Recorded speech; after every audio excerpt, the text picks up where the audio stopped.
Indian administration is guided by three pillars: legislature, executives, and judiciary. In India, we have an independent judiciary. The other organs of the government cannot interfere with the functioning of the judiciary. The judiciary is that branch of the government that interprets the law, settles disputes, and administers justice to all citizens. The judiciary is considered the watchdog of democracy and also the guardian of the constitution. The courts apply the law and settle disputes and punish lawbreakers according to the law.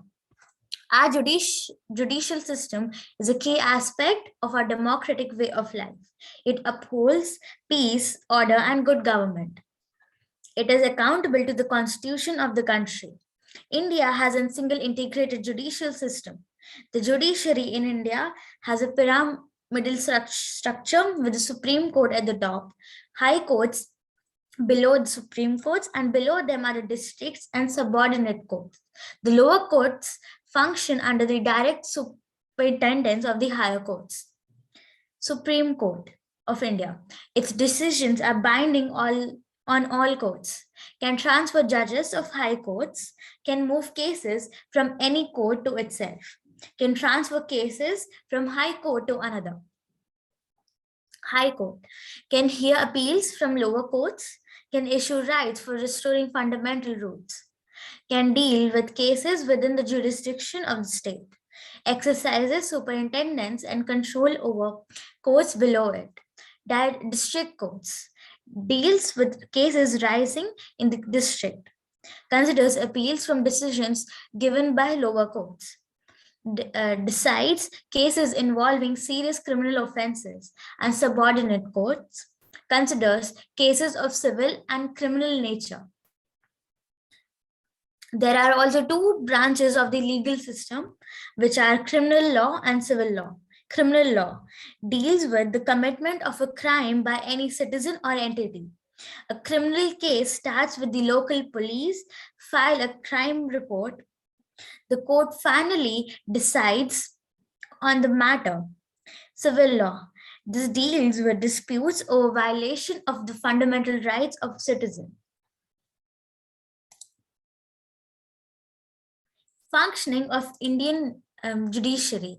Administration of justice. The chief function of the judiciary is to apply the law to specific cases or in settling disputes.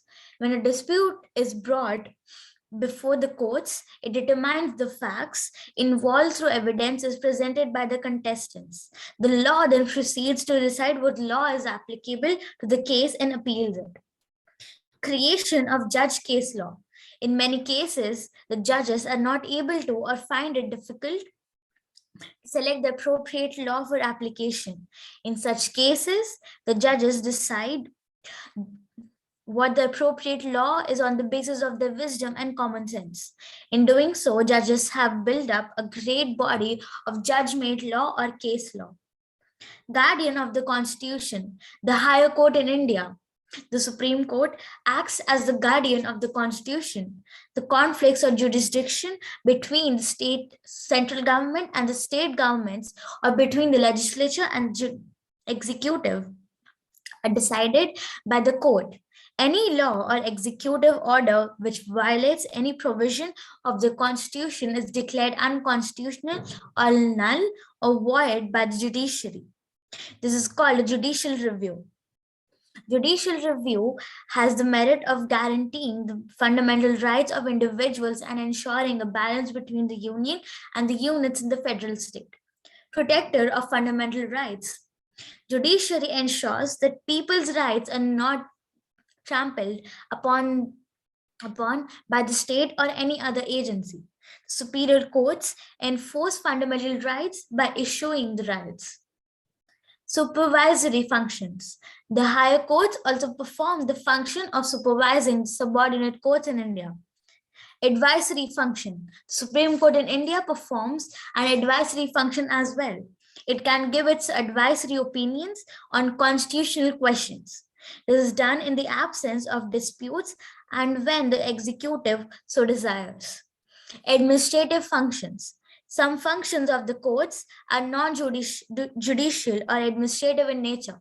The courts may grant certain license, administer the estates or property of decreased persons, and appoint receivers. The register marriages, appoint guardians of minor children and lunatics. Special role in the federation. In federal system like India's, the just a second, mom.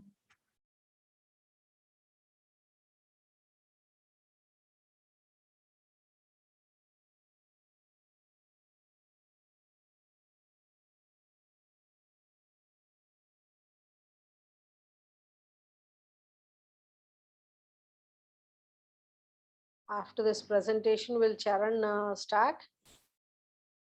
Charan, will you be ready? Yes, ma'am. Can I continue? Yeah, please continue after your. Special role in a federation. In a federal system like India's, the judiciary also performs the important task of settling disputes between the center and the states.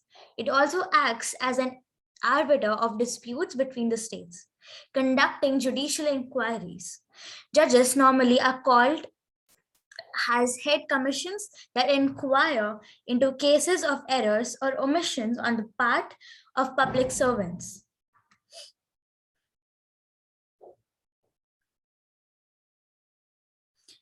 Courts or civil courts have four types of jurisdiction. Subject matter jurisdiction. It can try cases of a particular type or relate to a particular subject. Territorial jurisdiction.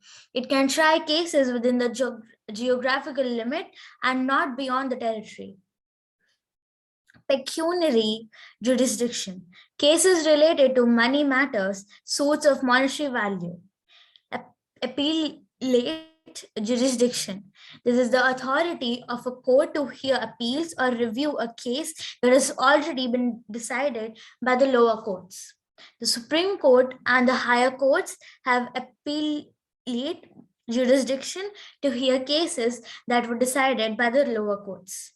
That's it, ma'am.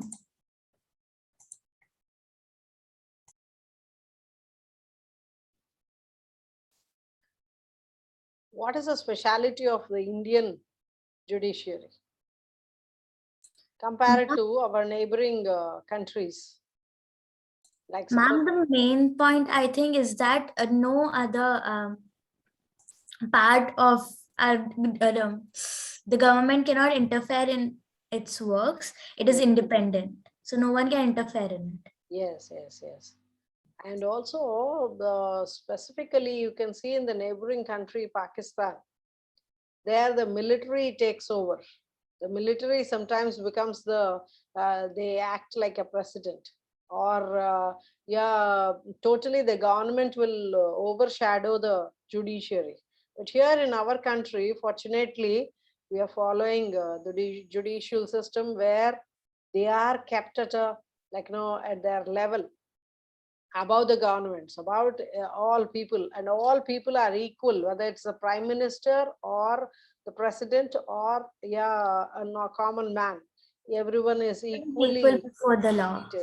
Before the law. And you have seen, like Andhra Pradesh, there was a government order TO 53 which said that the schools and all educational institutions have to limit themselves to a particular fee structure. And when people went to the court has given a decision, right? So it is above all the governments and above all the people, and everybody is equal in the eyes of the court. So that's fortunate, very, very fortunate about our judiciary. Very well done, Sneha. Next, Charan, will you talk about education? Yes, ma'am. Yeah. Good evening to one and all present here. Today I am here to deliver a speech about education. It is usually a belief that education is the foundation for all around development. Life is based on development, and that developing and growing is life. If we describe this view into the perspective of education, we can sum up the education is the all-around development of individuals. Ma'am, one second, ma'am.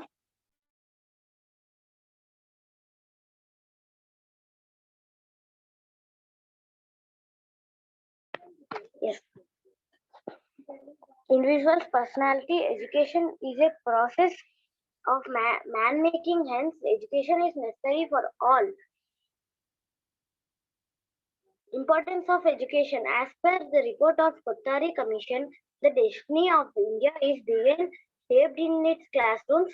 Education ingrains civic and social responsibility among everyone. India is a land of diversities. Therefore, in order to bring unity, education is means for emotional integration. We cannot do it without any kind of education. Education is an essential aspect of human development. Education is a means of achieving a world of peace, justice, freedom, and equality for all. Thus, education is extremely necessary for all. No good life is possible without education. In Indores, the intelligence of human beings develops his skill and enables him to be industrious in ensures his progress. Education also channelizes the undevelopment capacities, attitude, interest, argues, and needs of the individual into desired channels. The individual can adjust and modify his environment with the help of education as per his need, problems, and prospects. In a democratic country, education is necessary for all citizens. Unless all citizens get education, democratic country cannot work well. So we may that the problem equal the equality of education opportunities in India.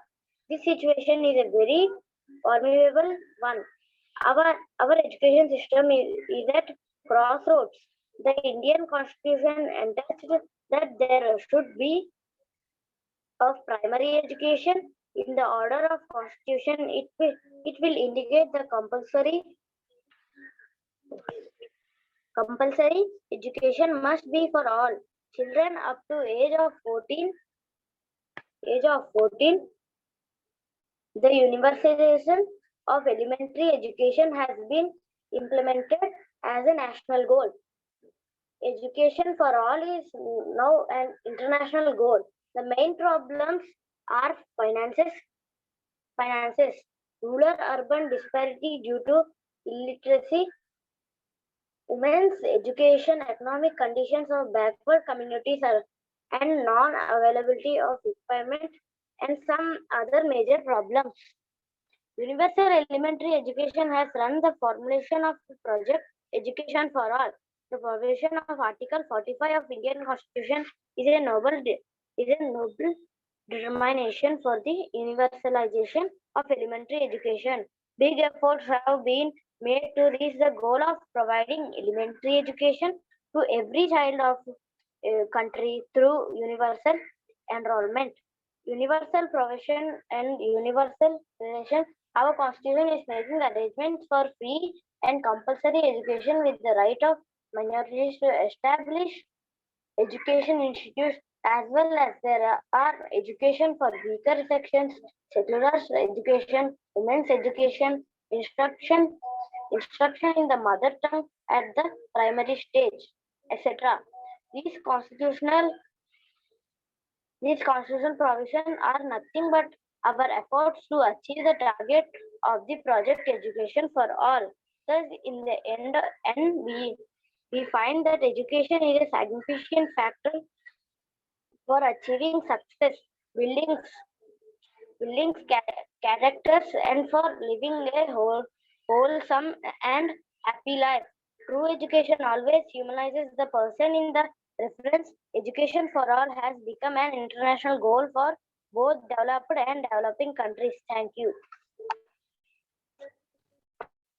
Wonderful, Charan. And now, especially when you're talking about education, you should talk about National Education Policy 2020, right? That's going to bring about a lot of change in the future in the next upcoming years. From 2023, it's going to be, cabinet also has taken it up and seriously, and it's going to be implemented. First of all, training of the teachers is going on presently. So then various streams, yeah, will be given as options to students. Internships will be starting from every college or every course will have something related to the industry, related industry. If you are doing mechanical engineering, a mechanic, a cement factory, or a steel plant, or some mechanical based industry will be associated. If you are doing coding or something like that, a software company, you'll have to do internships. So a lot of change. The way we are studying right now is going to change in the upcoming years very drastically. Very important changes are going to come up. So that's about education. So next, Yashwini, are you ready? Yes, ma'am. Yeah, we start. Few people can open your video also, it will be good. Your wish. Yes.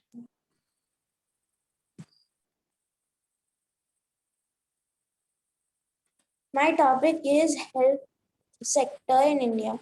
Healthcare has taken center stage across the global after the outbreak of COVID-19 pandemic. The central government has increased investment in the health infrastructure to strengthen the sector and faculty, increased access to healthcare faculties. Both center and state government have increased their emphasis on boosting healthcare research and establishment of advanced and high-tech healthcare faculties. Government schemes for healthcare. Pradhana Mantri Jan Arogya Yojana.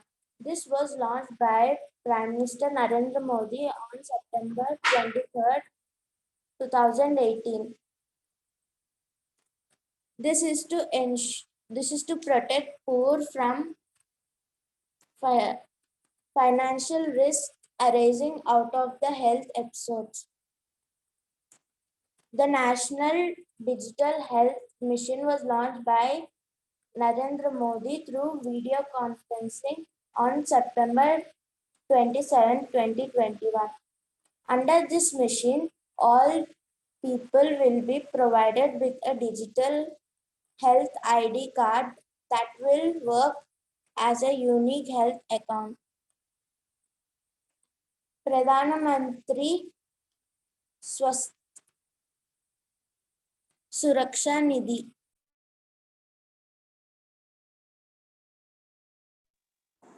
This was launched March 10, 2021. Pradhana Mantri Swasth Suraksha Yojana. This was approved in March 2008 for correcting the imbalances in the availability of affordable health care faculties. National Health Mission. This mission was launched by the central government in 2013. It has two schemes, National Rural Health Mission and National Urban Health Mission. This mission was further extended in March 2018 till March 2020. Thank you.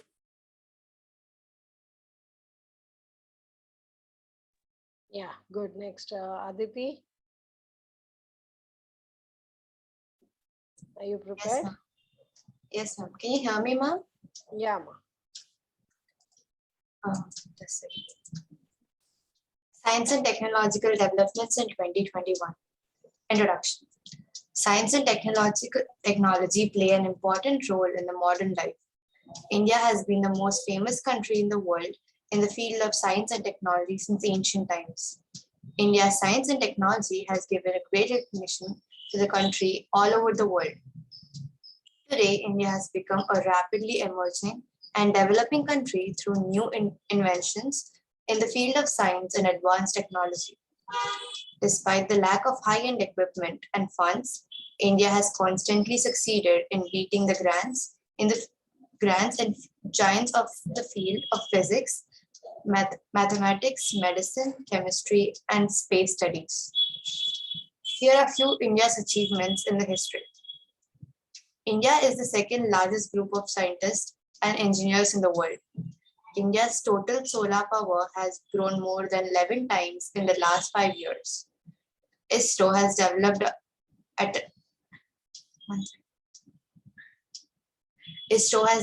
the atomic clock that has been used in the navigation satellites to measure precise location data. India has secured the first position among the countries to launch a nuclear submarine named INS Arihant.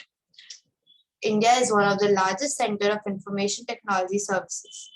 5 of the top 20 best information technology companies in the world are India's companies. Science and technological advancements in 2021 in the world and India.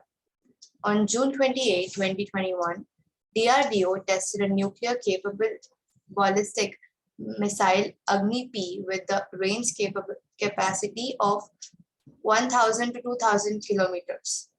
The Pfizer and Moderna COVID-19 vaccine were rolled out for emergency use for adults in record time, followed by Johnson & Johnson single-shot vaccine in February 2021. The COVID-19 vaccine has now become available for children as young as 5.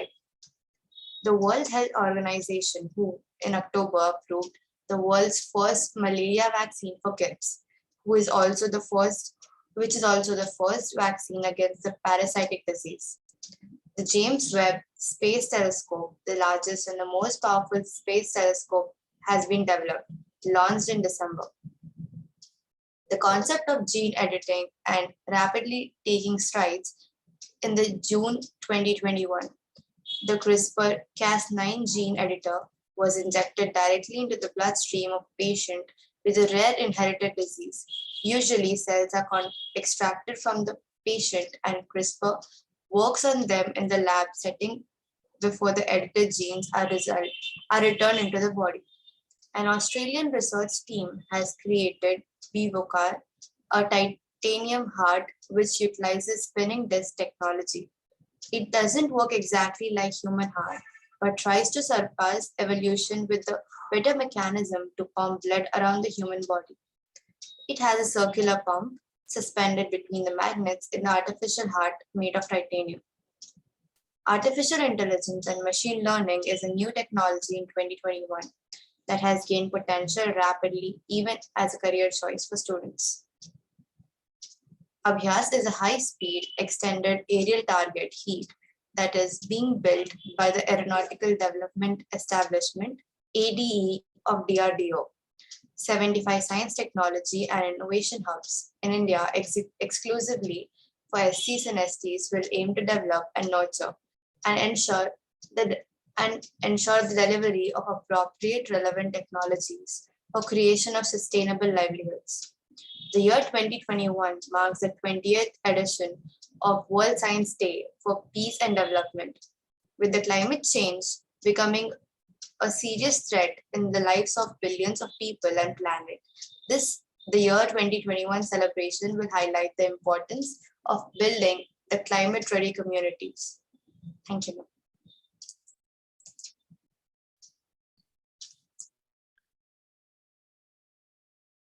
Great job, Aditi. And actually health and science and technology, both of them are interlinked, right? So science and technology needs to improve the way the health services are being provided. More and more people should be given more and more people, the common man should be given proper health care. So that is the idea behind it. So several health schemes are coming up from the government side also, but more and more are needed, in the upcoming years. Shanmuka, are you ready for your presentation?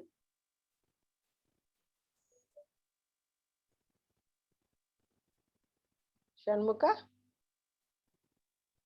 Your topic is Andhra Pradesh.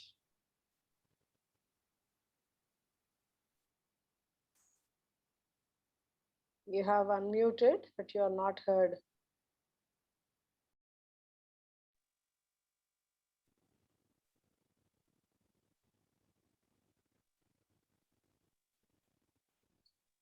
Are you speaking? Ma'am? Yeah. Are you ready with your presentation about Andhra Pradesh? Yes, ma'am. Yeah. Please continue. Please start. Andhra Pradesh is a state in the southeastern coastal region of India. It has the second largest coastal line in India, Gujarat, of about 1974 kilometers. Andhra Pradesh presents a glorious synthesis of culture against a coloral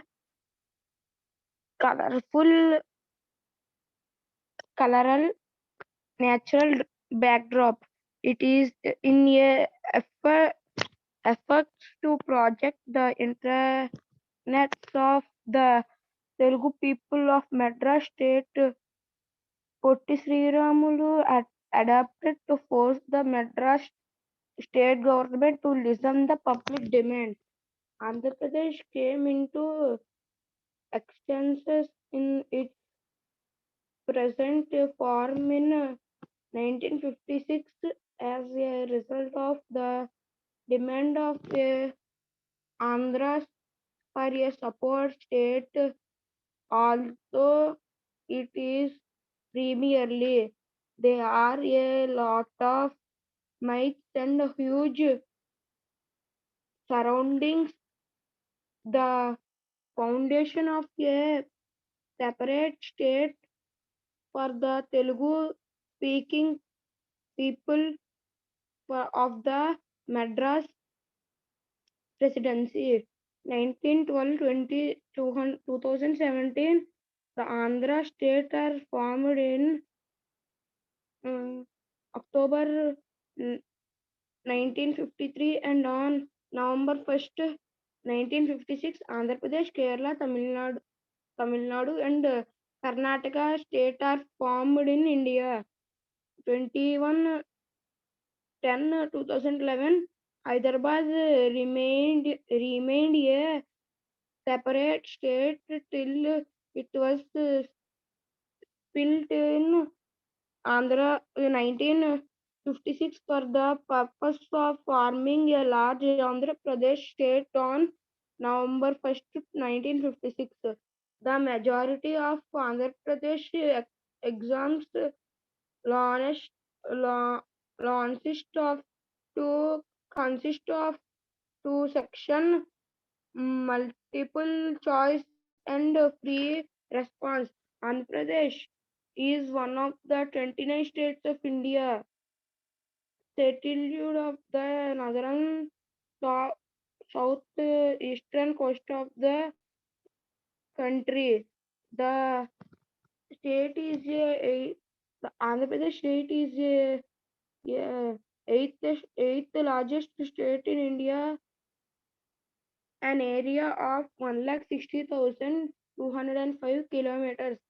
On June 2014, the northeastern portion of the state was divided to form a new state of Telangana.